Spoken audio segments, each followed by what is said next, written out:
Okay, let's dive right in.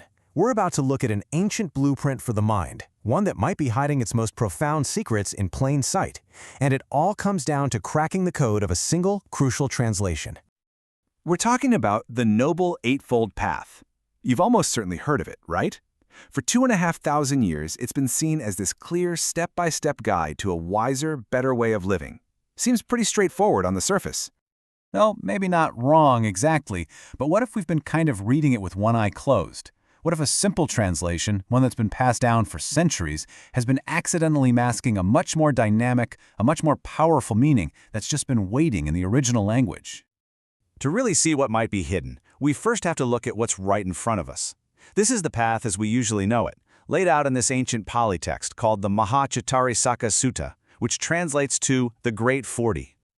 So here it is, the classic 8, a nice, neat, orderly list. Right view, right intention, right speech, you know the drill. It really looks like a checklist, doesn't it? Like a kind of moral rulebook. Just do these 8 things and you're good to go. But this is where our whole investigation really kicks off.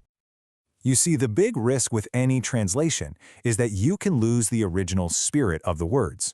Are we just getting the dictionary definition, or are we really getting the original intention? Ancient linguists actually had a word for this deeper intention, atha. And get this, they had a specific tool to uncover that intention. It's a method called niruti. It's a way of using linguistic analysis to dig past the surface and find a word's true, authentic root. So we're going to apply that very lens right now and watch how this static rulebook just might transform into a living, breathing, dynamic system. The key that unlocks this entire thing is the very first step on the path. It's the foundation for everything else that follows. It's what we've all been calling right view. So this is the original Pali term, sammaditthi.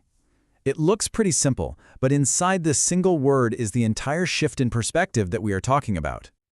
Okay, so the standard translation is right view. Now, this implies you've got to have the correct opinions, believe the right doctrines. It's a noun, a static thing that you possess. It feels solid, sure, but it also feels a little, rigid, doesn't it? All right, time to pull out our linguistic magnifying glass. What happens when we break sammaditthi down into its roots, using that niruti approach that we just mentioned? Okay, so the first part, samma, is usually translated as right, but its deeper root meaning is actually about integration, about being whole, complete, harmonious. It's not just about being correct in opposition to something wrong, it's about becoming whole. And now for the second part, ditthi. We translate it as view, like it's a belief you hold. But its root is all about the act of seeing, a direct and immediate perception. This is a verb. It's an active process, not some static thing you just have. So you put them together, samma and ditthi, and bam, right view suddenly transforms into something so much more profound, integrated seeing. This isn't about having the right set of beliefs. It's about actively developing a holistic, harmonious way of perceiving the world directly as it is. And I think this just brilliantly illustrates the difference. Right view is like a signpost on the road. It's helpful, for sure. It points you in the right direction. But integrated seeing, wow, that's like being handed a kaleidoscope. It doesn't just tell you where to look, it fundamentally changes how you see the entire journey. And here's the really crucial point. If the very first step isn't a fixed belief, but a dynamic way of seeing, well, that changes everything that follows. The path is no longer a linear checklist you just tick off.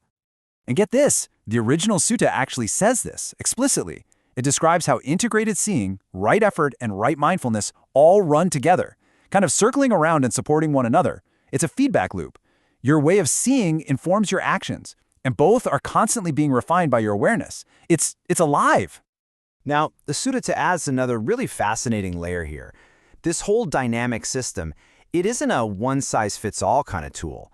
It actually operates on 2 distinct levels for 2 totally different purposes. So first, there's what it calls the everyday path, sasava, which is aimed at worldly well-being, living a good, happy life. But then there's the ultimate path, or ariya, which is aimed at complete, transcendent liberation. It's the same dynamic system, just with a different focus and a different intensity.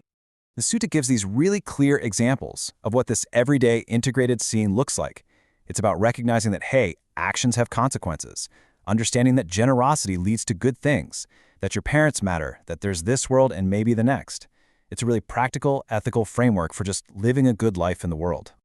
Which brings us, finally, back to that mysterious title, the Great 40. Why 40? Where in the world does that number come from? Let's see how this final piece of the puzzle just clicks into place with everything we've uncovered. So the text lays out this really comprehensive spiritual equation. And it turns out the Eightfold Path is really just the beginning of the story.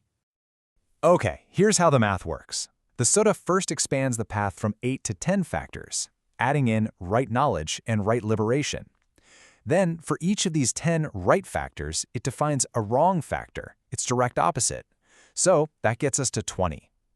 Finally, the text groups all of these into 20 wholesome states and 20 unwholesome states, creating this grand map of, you guessed it, 40. And that is the ultimate point of all this. The Great 40 isn't some random number.